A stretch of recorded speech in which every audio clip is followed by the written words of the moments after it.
Hello, good afternoon, good evening to everyone attending. Welcome to another live session at the Reactors.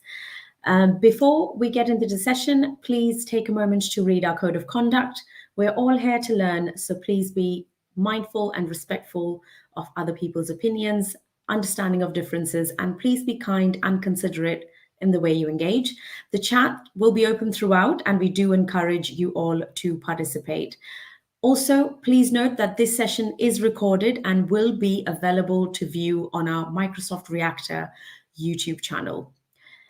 Today, we are back with another episode of Microsoft Build Unpacking the Tech at the Reactors. And with me today, we have Steph, Anna, and Carlotta who will lead the session. I'm now going to bring them up on the screen. Hi, Steph. Hi, everyone. Carlotta. Hi, hello. So I am going to be backstage. If you need me, just shout, and the stage is all yours. Thank you. Thanks, Rav. Thanks for the great introduction. And thanks, everyone, for joining us today for this session. So we are going to unpack the tech at the reactor. In particular, we are going to talk about data technologies and machine learning technologies. I'm Carlotta Castelluccio, cloud advocate at Microsoft, focused on AI and machine learning technologies and their use in education. I'm passionate about their use in education. And today I'm very excited to be here with Steph and Anna. Hi, Steph. Hi, Hannah. How are you? Do you mind introduce yourself as well? Hi, folks. Lovely to be here today. Thank you for the warm introduction. So, hi, everyone. I'm Steph. I run a team of cloud solution architects here at Microsoft. We help primarily enterprises solve some of their biggest tech challenges. Before that, I was a very proud data and AI MVP and kind of doing this kind of lovely talk for fun. So over to you, Anna. Tell us about yourself. Hi, I'm Anna. Thanks for the awesome introduction. I am a data engineering consultant for a company called Advancing Analytics. I am a Microsoft MVP, data platform MVP, and essentially I have a background in software engineering. So I absolutely love writing code, and I'm labeled the code cops, but then I also absolutely love data. So essentially my job is to go into companies as a consultant and help them achieve their data goals, their data dreams. So actually getting their ideas into production. I'm also passionate about ML and in particular ML ops, so it's absolutely amazing to be here today. Thank you. Thank you. So let's get started because we had a lot of great announcements this year at Microsoft Build, right? And that's why the aim of this session is really to take our time to unlock some of the new amazing features that are now available for developers, data scientists, and data engineers by focusing on two main technological areas, data and machine learning. And we'll also show you some of these tools in action, hopefully giving you some inspiration on how you can use it for your projects or your everyday job. But first thing first, let me ask you, Anna, Steph, so what did you love the most about Build this year? Any particular release that impressed you? Yeah, so I particularly like the Microsoft Dev Boxes. Essentially, I've struggled in the past, especially when working with different clients, having to have different environments, working in those different environments, essentially with the clients. So it's a lot around security. It is absolutely awesome to have now Microsoft Dev Boxes kind of coming over the horizon, where it's a lot easier to spin up those environments. Previously, you'd be waiting for days or weeks for an environment to be set up for you in a lot of scenarios. So I'm really hoping that dev boxes will help kind of ease that pressure and that pain. So amazing stuff. And there's so many great announcements. Build is kind of one of my Christmases. I get to hit F5 till that book of news comes out and then go look at all the goodies. Some of the goodies that were particularly great this year. is actually how GitHub Copilot is progressing. So I've been lucky to be on previews of GitHub Copilot, helping me code. It even helps you write blog posts. And it's been really great. And now it's getting new features like being able to, in plain English, describe what some code does, helping us even more quickly learn our ways around an existing code base, which is great when you might be a consultant, or you might be learning, or you might be somebody who works on lots of different projects. Being able to get explanations for Go, for .NET, for JavaScript, for Python is brilliant. It's so empowering and is great to help us be more productive. Thanks. Thank you both for sharing. I personally love to learn that Microsoft is keeping to invest in large language models. And I was also impressed by some of the demos showing the next generation of AI capabilities. In particular, as you, Steph, just mentioned it, I'm talking about GitHub Copilot, but also OpenAI Codex model, for example, which is able to translate natural language into code across dozen programming languages. And I also loved demos with Teams avatars interacting in the metaverse. And of course, last but not least, all the news about Azure Machine Learning that we are going to cover in more details in this session today. So as always, we are also curious about your feedback and what did you like the most from Build. So feel free to chat with us, interact with us, and also ask any question you might have. So let's start. And Anna, I will let you share what we have in agenda for the next hour. Okay, so in today's session, firstly, we're going to look at Microsoft Intelligent Data Platform. So a new announcement for Build, essentially. We have this Microsoft Intelligent Data Platform that is sitting over the hood of a whole load of technologies. And then we're going to talk about the Azure Machine Learning new features. And finally, we'll go through some demos. So initially, we will look at training a model with Python SDK v2. Then we'll be building a RAI dashboard on it and eventually deploying that into an online endpoint. Great, thank you. So as you just mentioned it, Anna, let's start with introducing the intelligent data platform.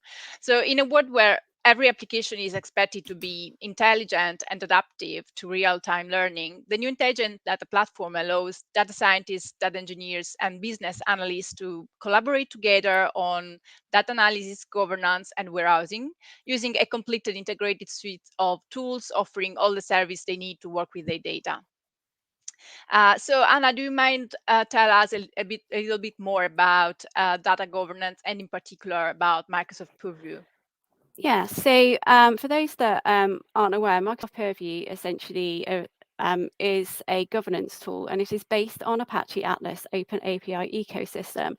So essentially, Microsoft have taken Apache Atlas and created Purview over the top, and then they have essentially added some enhancements, some additions, and essentially made it bigger and better.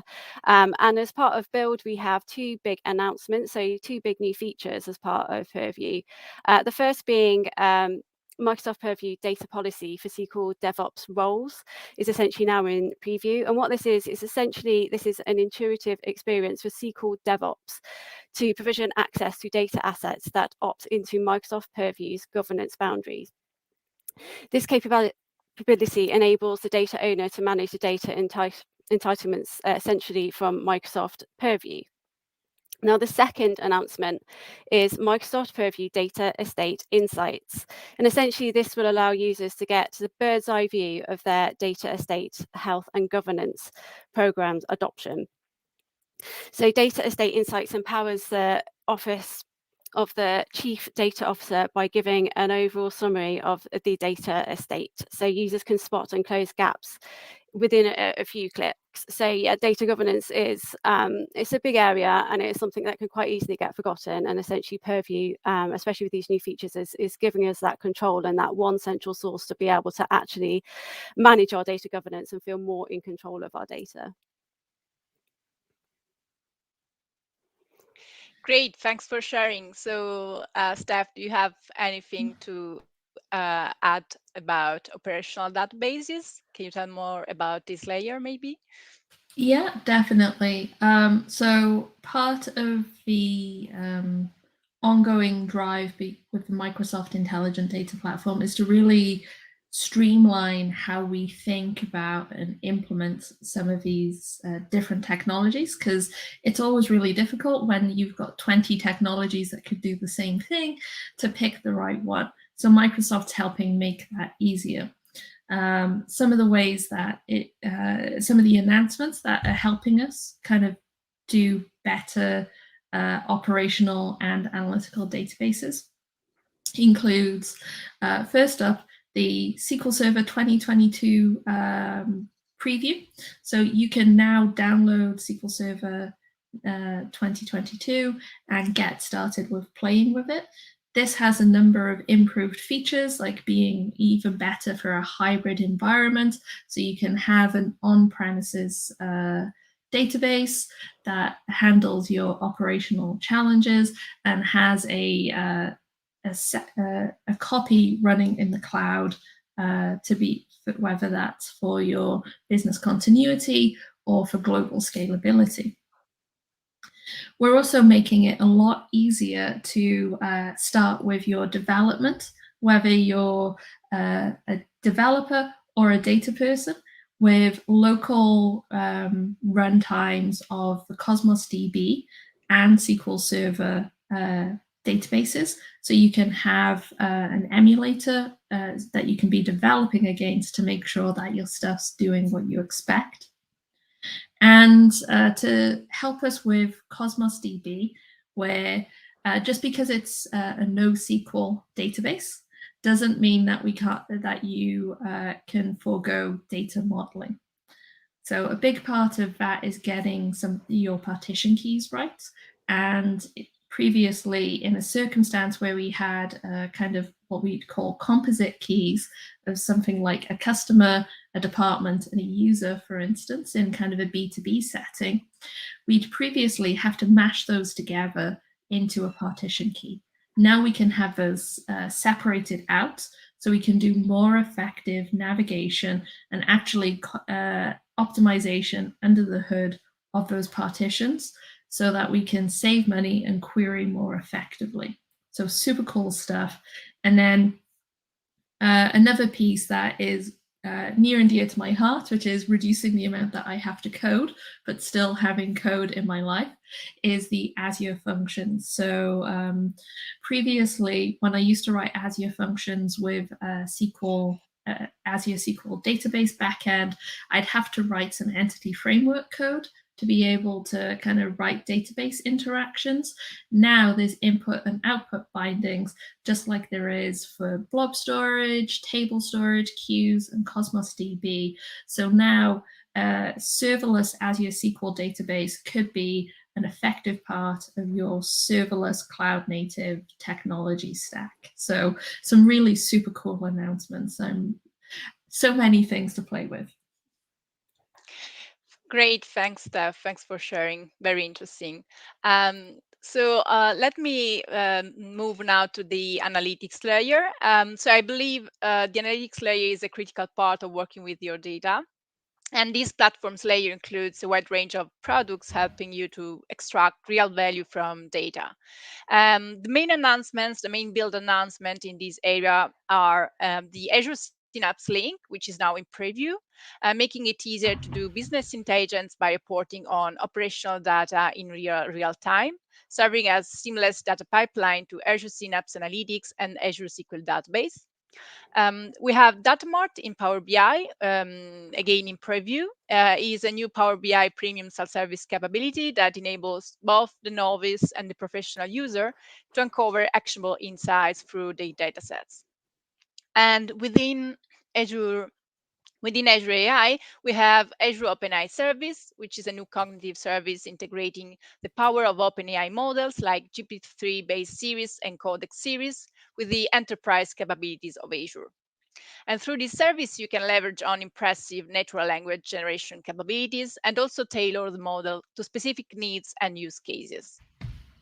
Again, within Azure AI, there are also a lot of new machine learning capabilities enabled, like the Responsible AI dashboard. But since we are going to demo some of them, I'd like to go a little bit deeper into these with a dedicated slide.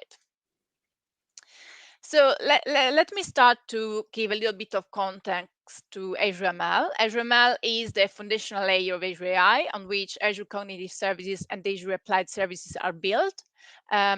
If you need maximum customization for your use case scenario, Azure Machine Learning is a managed end-to-end machine learning platform for building, training, deploying, and operating machine learning models responsibly and securely at scale.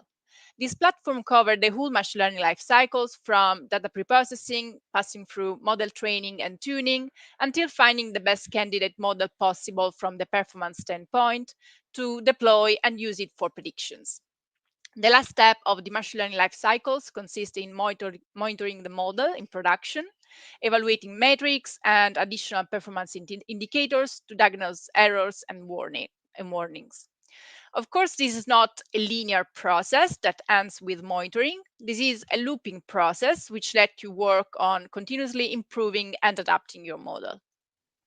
So with that said, let's unbox the new feature for Azure ML. We just mentioned the Responsible AI dashboard, which is now in preview. This is an important MLOps tool helping the user to identify bias and debug the model before deploying it into production, bringing together multiple capabilities such as data explorer, fairness, model interpretability, error analysis, and counterfactual and causal inference, which help developers debug their models and make more informed and data-driven decisions. From this dashboard, we can also export a Responsible AI scorecard so that AI practitioners can get summaries of model performance and insights. Another announcement this year is Azure Machine Learning Managed Endpoints, which is now generally available and help developers and data scientists more easily deploy large-scale machine learning models for both real-time and batch inferencing. Also, Azure Machine Learning Studio offers an intuitive UI to build, deploy, and monitor your model. However, the Python SDK provides developers with an enhanced experience using their favorite language and framework for doing data science tasks. And the new SDK version, which is a V2, aims to simplify even more the developer experience. Another option you can choose to work with Azure ML is the Azure CLI. And again, we have some news on this product since the CLI v2 is now generally available. The advantage of the CLI is that it's language agnostic, so it allows users to participate in the machine learning life cycles without needing to learn specific programming languages. And last but not least, we have automated machine learning, which is a feature that builds high quality machine learning models for you by automating model and hyperparameter selection. In addition to classical machine learning algorithms like classification or regression, with AutoML is also now possible to perform computer vision tasks as well as natural language processing tasks. But probably I think I've talked a lot for now. So let's put in practice a little bit what we just introduced with our demo we have prepared. So as Anna mentioned previously, we will starting by training a model, a regression model with the Python SDK v2. Then I let Steph working on a Responsible AI dashboard for this model. And finally, Anna will be deploying it to an online endpoint and testing it. So let me just switch to my Azure ML workspace in Azure ML Studio. And let me start with the first demo. So training a regression model on diabetes progression data using the new Python SDK v2. As a prerequisites of this demo, you will need, if you want to replicate it on your own, you will need an Azure subscription and an Azure ML workspace. Also, we will need a compute instance to execute the terminal and the Python notebook, and a compute cluster to train and register our model. The choice of the type of compute resources depend on the availability for your subscription region, of course, but also from the type of task you are going to do. For this demo, we are going to train a quite simple regression model, so we not have significant requirements of compute power. For this demo, we'll be using a ready-to-go configuration for our workspace through a setup bash script that you can find from the GitHub repository, whose link we'll send you in the chat. So I already cloned the GitHub repo in this folder. In this folder, you can see here in my workspace, which is RAI vnex preview folder. And let me show briefly the setup bash script just to show you what this script will do. So this script will, first of all, create a config.json file, including the parameters you will type as input parameters for the bash command, which are subscription ID, resource group name, and workspace name. Then it will create a new conda environment. It will that we'll use in the demo. It will install some of the Python packages and requirements we will need for training the model, and it will register some ML components. A component is a self-contained piece of code that does one step in a machine learning pipeline. So it's a building block of a pipeline that can be easily shared, and reused. A component is analogous to a function, so it has a name, inputs, outputs, and a body, and it can be built either using the Azure CLI v2 or the SDK v2, as we will do in a few. And finally, this script sets the defaults for the Azure CLI, which are, again, the subscription ID, the workspace name, and the resource group name. But now let's move to the responsive AI dashboard notebook, that Python notebook that we will use for the demo. I already executed the configuration script in my workspace since it takes a few minutes. And for this demo, I would like to focus on training the model itself. So the notebook starts with specifying some variables for the that we will use later. So the version string for the component we already registered in our workspace through the bash script. The compute name, so the name of the cluster we already created, and the version of the component we are going to create to train our model. Then let's access the data. The data we are going to use is a scikit dataset, which contains diabetes progression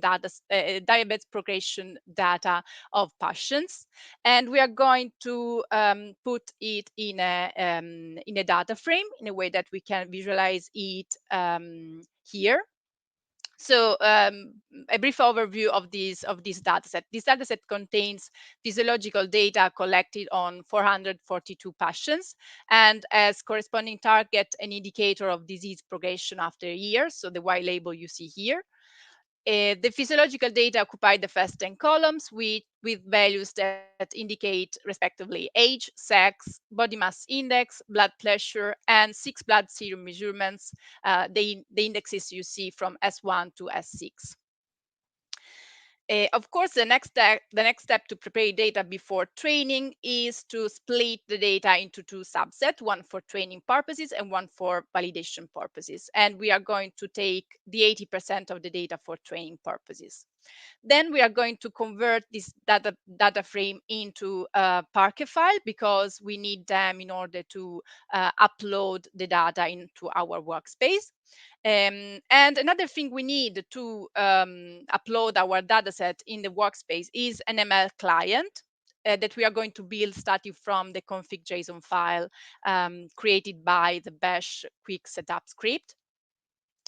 And here with this piece of code, I'm really using the ML client to upload the data using the Parquet file. So let me just show you that in the data section, now we have the two datasets, diabetes decision test and diabetes decision train. And we can use them for training purposes. So going ahead, we have the core part of this demo, which is building the pipeline. So the pipeline we want to build will take as input the two subsets we just uploaded and will bundle two components, one to train the model and one to register it. So with the bash script, we already have pre-configured the component to register the model. So let's proceed to define the one to train the regression model. And let's start by creating a directory to save the component source. So here I'm just creating the component source directory, and I'm going to put in this directory the Python training script that we use to create the training component. In fact, for creating a new component with a Python SDK v2, we need to define the command. So what the component will do, which task will do. And we do that by creating this script. So let's see what's in this Python script.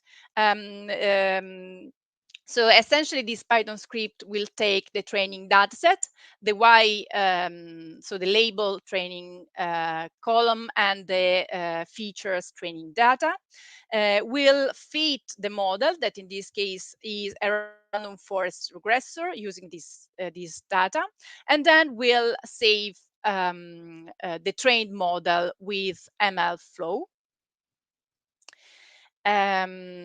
Now that we have specified what the component will do, so the command, we need to specify the other details of our component with a YAML file. And the other details are the metadata, so the name, the display name, the version, the interface, so the input and output of this component, as well as the environment, the content environment, if you remember, was created by the bash script. Here we have the command, so how Azure ML should run the Python script we just created. And that's it. Finally, let me run this piece of code. Finally, what we do here is just using the load component function to register load the component, and the creator update function to register the component for future use. In this case, we are going to take the component to put it into a pipeline. Great, so we have the register model component already pre-configured by our bash script. We just created the training model component. Now we can bundle the two in a machine learning pipeline. But first of all, let's just check that we have the compute cluster we need for this,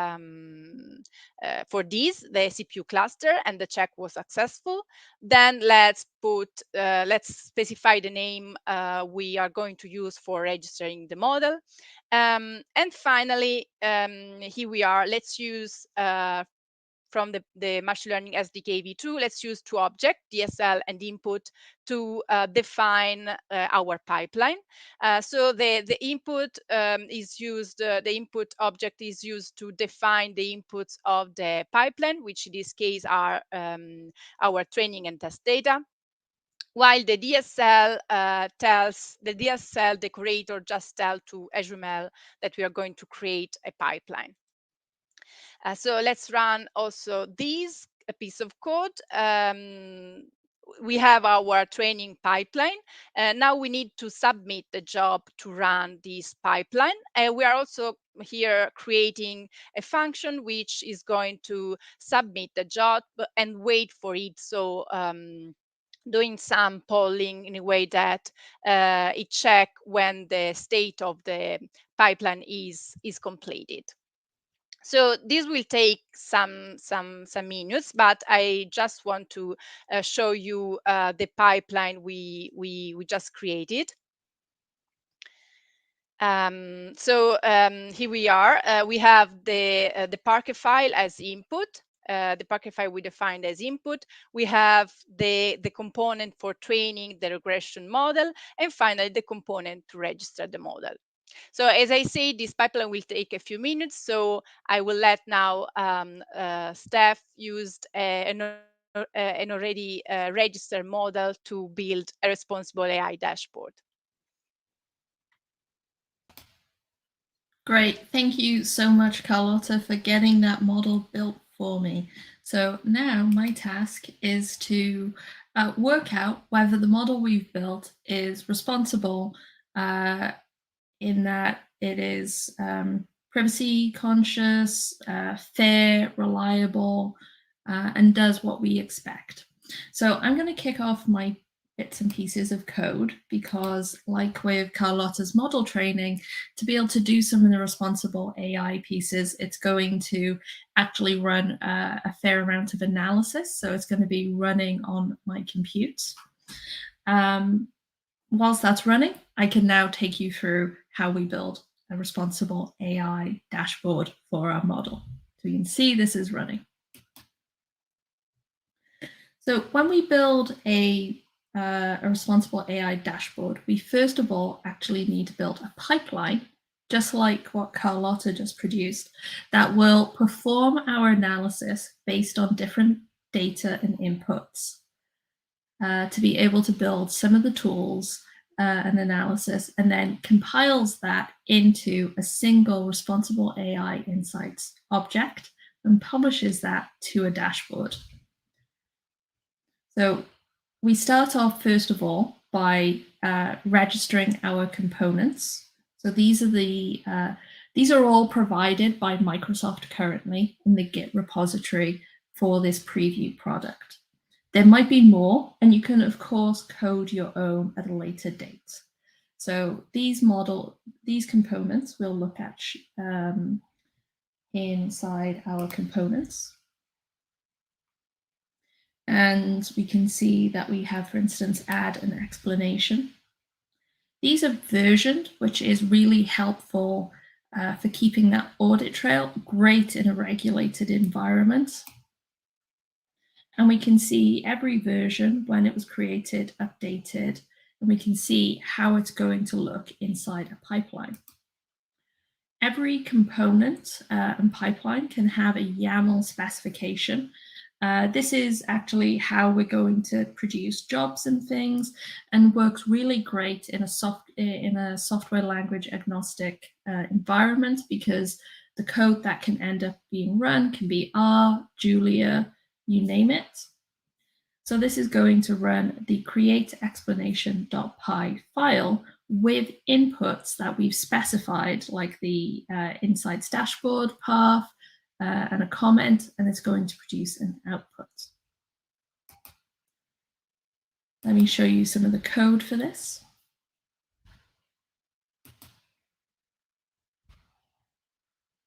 And you'll get all of this in the Git repository.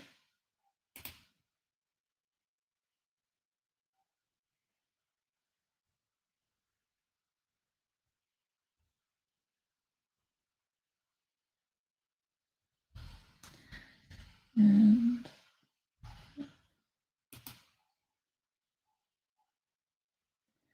so we have all of these, and in our scripts, you can see we have a full range of code. And we can look at the files that Microsoft have produced. And these include our main set of code. And this is going to get the context under which the code's running, which is usually our subscription and our model. It's going to be able to create an insights object, and we're going to be able to add explanations and compute, and then output the content. So each of these components is a reusable code block that sits inside a pipeline. My pipeline has already finished running, but we get this great visual representation of what's happened. So we can see that we've gotten models that have been registered. We've been able to start constructing the job. We add causal analysis, counterfactuals. We're able to put this into a number of different outputs. So we get that visual representation. It has an audit trail. Again, for that regulated environment, we've got all our logs, so we can find out the different pieces of information, what happened. Really important from a traceability perspective. So let's see what that looked like inside our code, inside our Azure ML SDK v2. So we provided some configuration for our model, things like error and measures as part of our checking for bias and variance. We specified the pipeline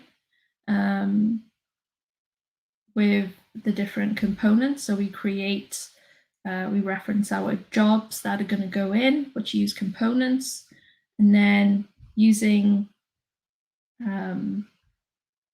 all of that with our training data that we use and our test data, we then execute that job. And that's that pipeline that we've just viewed. And once it's consolidated the information into a set format, it's now available for us to see inside an actual dashboard.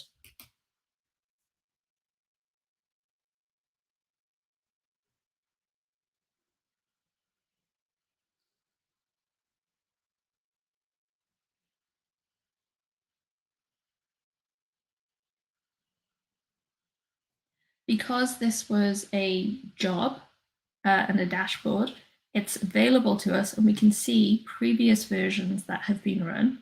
And this enables us to, again, keep that traceability and audit log for decision making.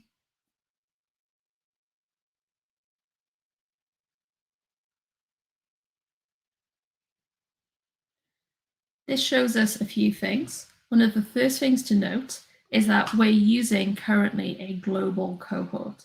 So when we're thinking about AI being responsible, particularly when we're thinking about working with individuals and groups of people, is that if we've had biases in our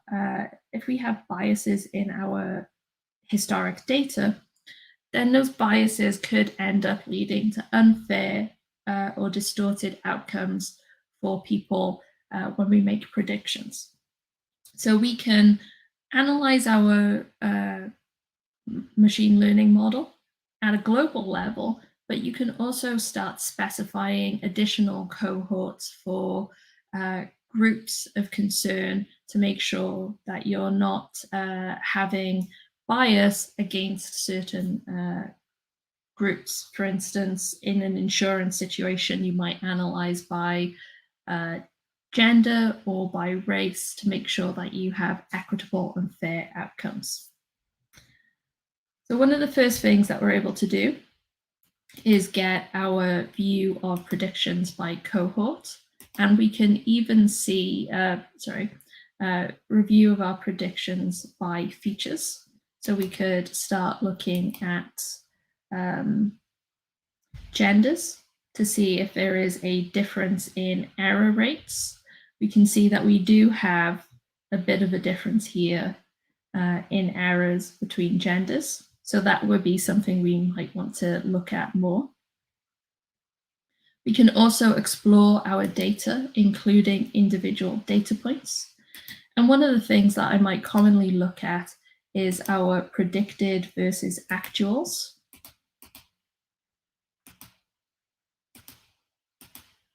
So I've got my predicted on the y-axis, my actuals on the x-axis, and one would hope for a broadly straight line type of solution. It would be a perfect diagonal if we had 100%, if we had 0 error, but alas, no model is that good. If it is, we've probably done something wrong, we've overtrained. But we can see that we have, for instance, some outliers that we maybe want to explore to see why they differ. We then get into some of the areas of responsible AI that can help us understand what is impacting our solutions. So coming back to some of our outliers, we can do predicted versus actuals.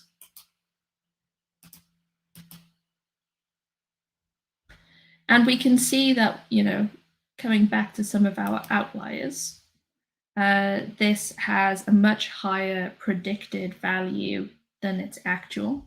So we can create a what if. and we can adjust some of the values. We can look at features that are created. And we can add some of these in as our counterfactuals.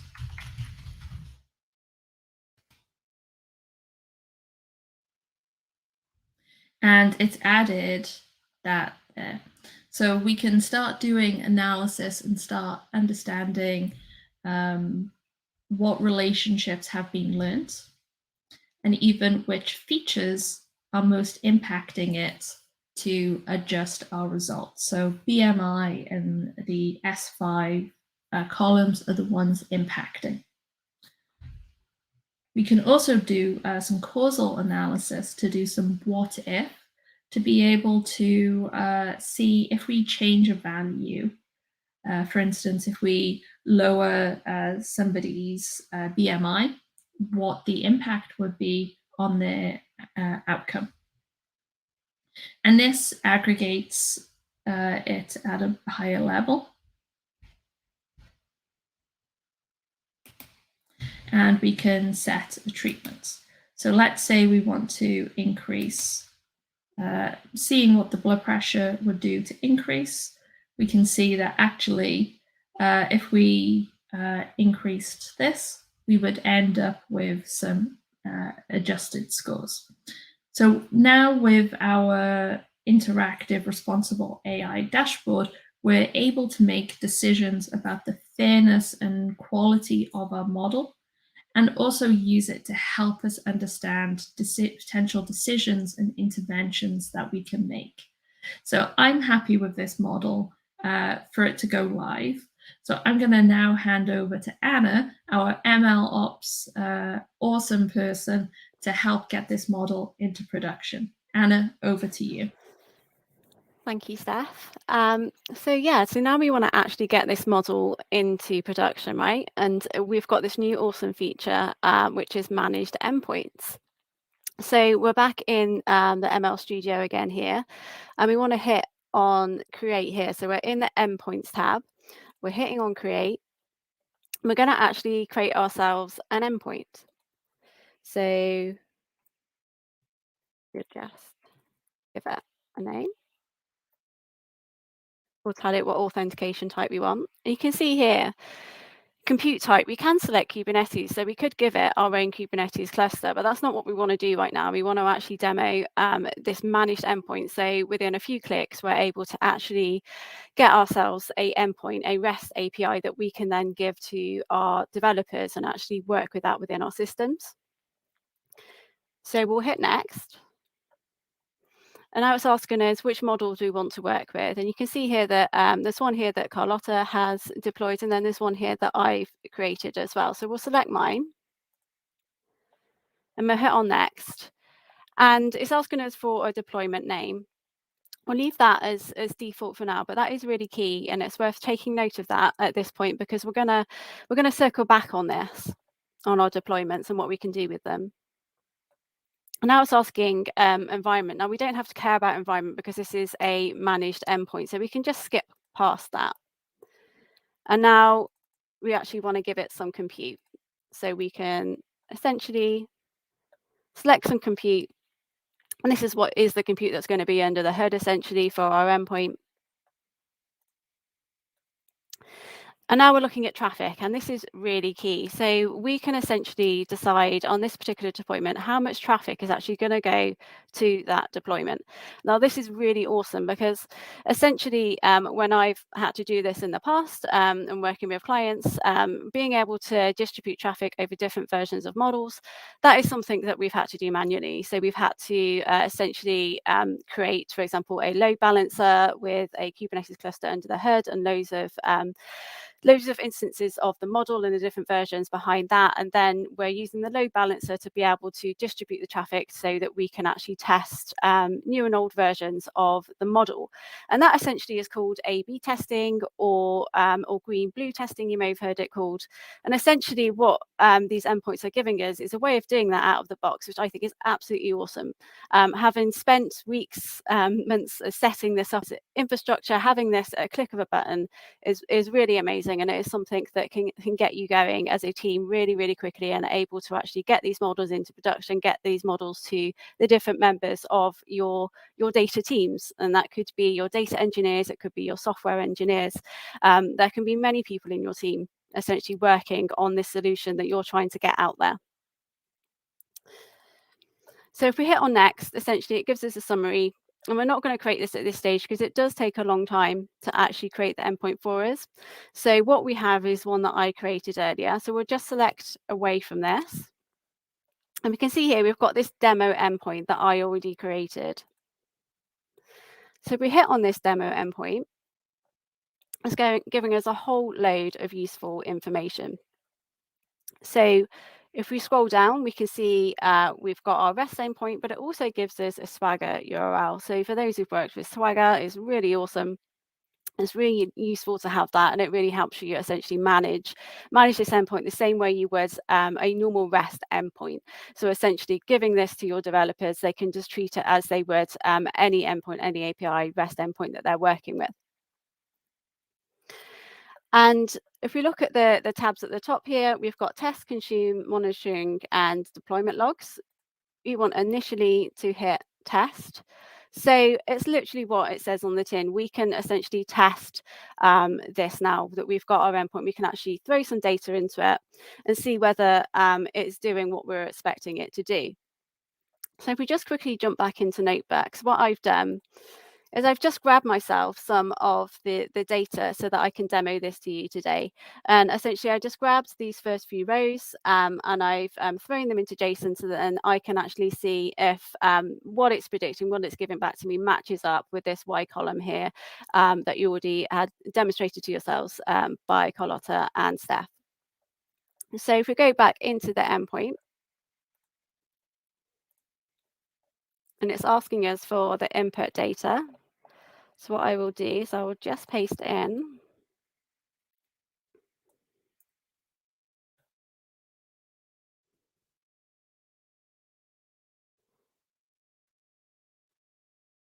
so we hit test and it gives us back that result there. Now the eagle eyes among you will have noticed that the value for this I believe is 150. So essentially it's not far off the actual value. So that's what we want. If it was 100%, we'd be a little bit worried. But it's giving us a pretty good prediction there. So without being a machine learning expert, we're able to go into this endpoint and actually start playing with this and start testing it. But what if we now want to actually consume this? Well, we hit the consume tab, and we can see here it's giving us the REST endpoint. Yes, it's giving me the keys here. Yes, I'm going to regenerate these as soon as this session is ended. Essentially, what we can do is we can grab this and start working with it in the context of our code. So it's giving us 3 examples: C#, Python, and R. So what I'm going to work with is Python because that's what I've been working with most recently in my day job, but I've also worked with lots of other languages as well. So it could be whatever language you're comfortable with, so your language of choice. We can grab this endpoint and then we can go and actually start playing with it. So here I'm in Visual Studio Code. So I've literally just grabbed that piece of Python. I've not done pretty much anything to it. All I've done is come in here, and where it's asked for data, it's exactly the same format as we saw before when we were testing in the GUI. I've just thrown some of that data in that we were looking at, that we grabbed from that model, from that original data. And then I'm able to hit run. And if we look in the terminal at the bottom here, we can see it's giving us essentially those predictions. So starting with that 182, and then we've got the predictions here. And we can cross-check that against the actual data and actually work with that. So in the context of software engineering, this is really powerful, this is really awesome, we can actually go in and start working with this in the context of, say, integration testing, end-to-end testing, and making sure we're seeing what we're expecting to see. And now this line here, line 35, is really key. This is where we're actually hitting the endpoint. But we notice here we've got this model deployment, and we've set this to default. Remember that we've renamed that deployment default. Essentially, we're telling it, I want to hit that default deployment, that version of the model. But we were talking about A/B testing. And essentially, what we can do here is we can specify which deployment we want to hit. Or if we were to get rid of this completely, it would essentially use whatever we specified when it comes to the distribution of how it distributes essentially all of the requests sent to that REST API. So if we jump back into our ML Studio here, and we go back into details, you can see here I've got a blue deploy and a default deploy, our default there, and I've set it at 50-50. So I want half the traffic to go to the blue deploy and half the traffic to go to the default deploy. And this is really powerful when we're actually testing new versions of our models and actually making sure that they are doing what we're expecting them to do, and we are getting the results that we expect. But essentially, it's not just about that.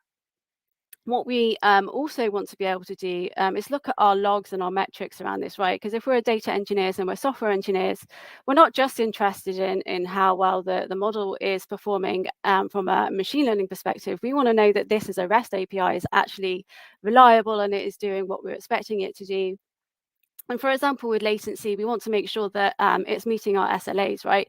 We want to know that this is when we're actually hitting this, and when we've got loads of traffic hitting it, that it's actually going to respond in a reasonable amount of time. So essentially, if we go into monitoring here,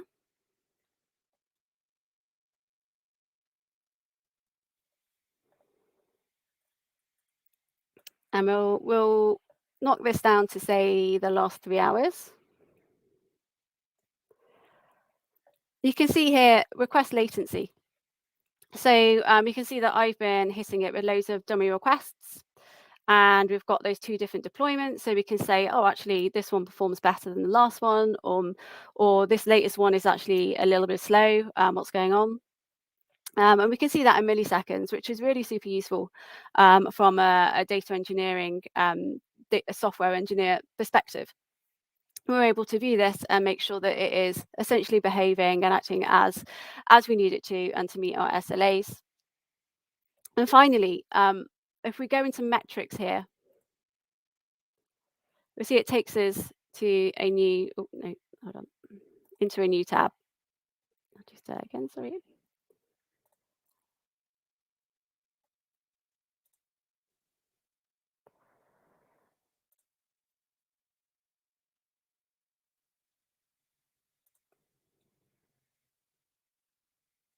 Okay, we'll get there eventually.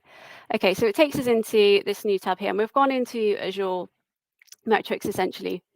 And this is really powerful because we're able to hook this into Log Analytics, Azure Monitor, and like I said, actually work with this as a normal REST API.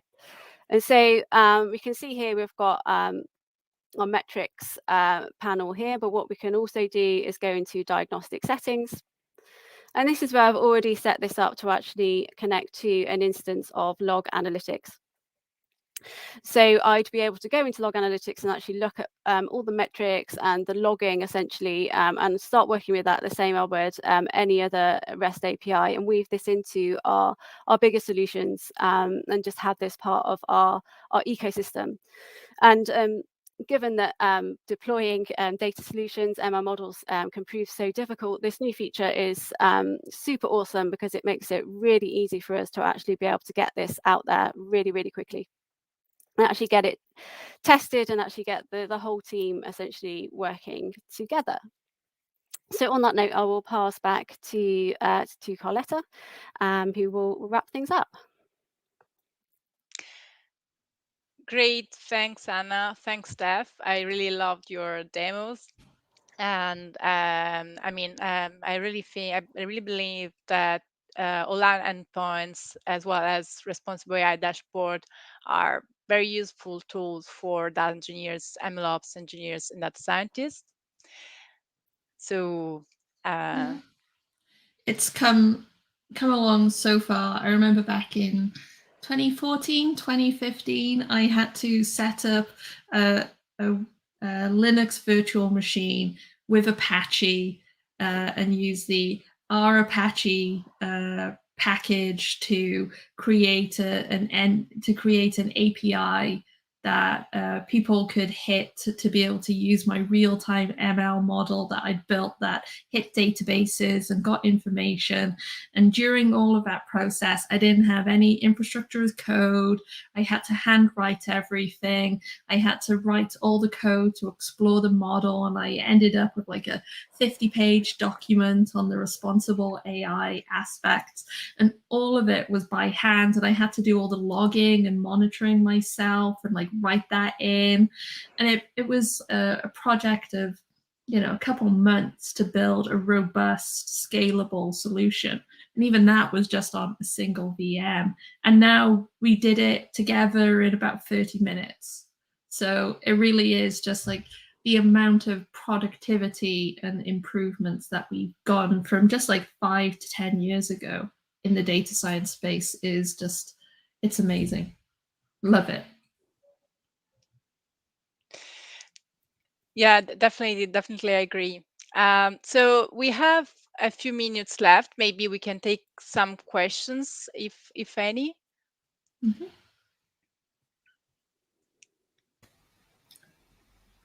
I don't think there's any questions in the chat. Thank you, Rav, for sharing these. Yeah, so I believe it's time to wrap up. Steph, what do we cover today? So today we covered some of the high-level announcements from Build, including the move to the Microsoft Intelligent Data Platform, along with the governance, operational database, and analytics announcements under the hood. We got to talk about some of the large AI model pieces, helping us be more productive. Anna covered some of the dev boxes to help us get our environments up in order without lots of chocolatey scripts. And then we were able to do some demos of going with the new Azure ML SDK to be able to train a model in a highly scalable way, build a responsible AI dashboard to help us make sure that our model is fit for purpose. And then Anna got us deployed into a production environment and was able to build champion challenger capabilities so that we can test and evaluate both the model performance and the API performance of our solutions in production. So so ML is never the bottleneck. So we covered so much and so many great tools. It was fantastic to get to be involved in this unpacking of so many great build announcements. Yeah, also for me, it was fantastic. Thank you, Anna. Thank you, Steph. Thanks everyone for joining. And we encourage you to go deeper into what we showed today. You have some good resources in the chat as well, so feel free to use them if you want. Just quickly, sorry, Rav, I think you were going to do exactly the same. I yes. think that we've got just one question asking, is it integrated with all Microsoft environment? Yeah, so great question. The Azure ML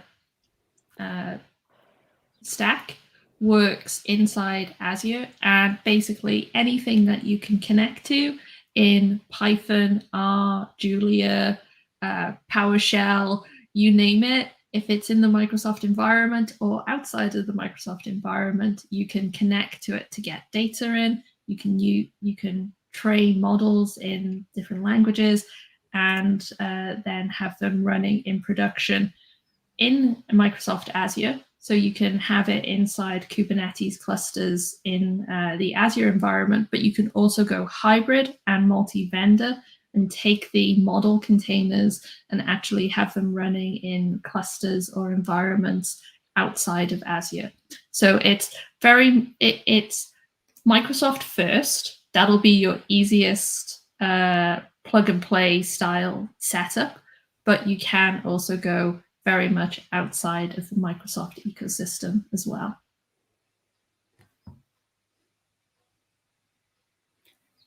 Great. Thank you very much. Don't think we have any more questions. Thank you, Rav. Yeah, thank you, Rav, Carlotta, Anna. It was lovely to work on this session with you. I had so much fun playing with cool new toys that make what I used to do so much easier.